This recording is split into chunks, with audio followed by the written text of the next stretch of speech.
Pertanian, Mentan, Andi Amran Sulaiman didatangi Wali Kota Sabang, Aceh, Zulkifli H. Adam dan Wali Kota Batam, Kepulauan Riau Amsakar Ahmad di kediamannya pada pukul 6, Rabu, 26 November 2025. Amran mengatakan, pihaknya berdiskusi dengan Zulkifli dan Amsakar serta menyepakati solusi persoalan pangan secara permanen untuk kedua kota tersebut.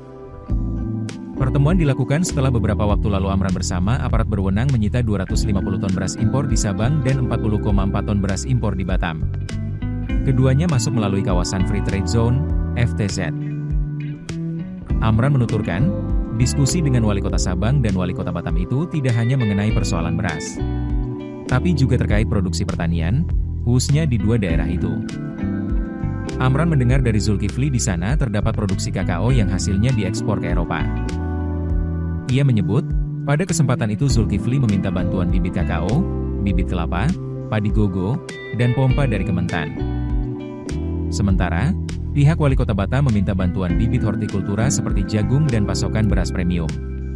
Menurut Amran, pertemuan dan kerja sama tersebut merupakan wujud hubungan pusat dan daerah yang diinginkan Presiden Prabowo Subianto. Sementara itu, pada kesempatan yang sama, Wali Kota Sabang Zulkifli mengatakan pihaknya merasa terhormat karena diterima di kediaman Amran.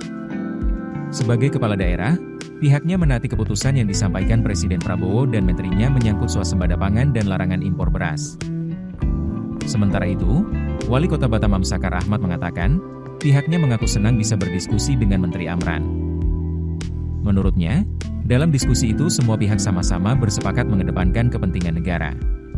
Sebagaimana Zulkifli, pemerintah Kota Batam juga menyatakan patuh pada keputusan pemerintah terkait larangan impor beras dan komoditas pangan tertentu.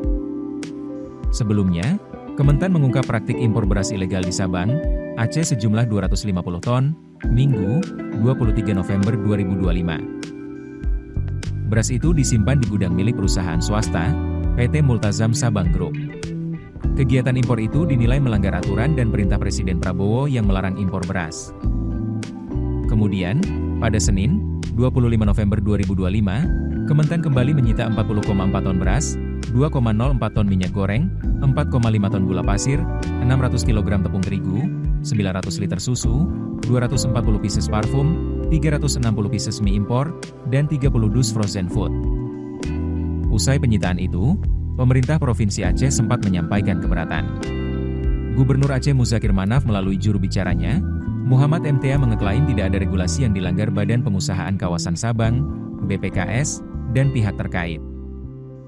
Pihak Mualem, panggilan akrab Muzakir, merasa pernyataan itu mereduksi kewenangan Pemprov Aceh, terutama BPKS. Gubernur Aceh lalu meminta Mentan menguji lab 250 ton beras itu dan melepasnya ke masyarakat. Keputusan bisnis terbaik datang dari data, bukan tebakan. Mudah berlangganan Business Insight dengan subscribe with Google.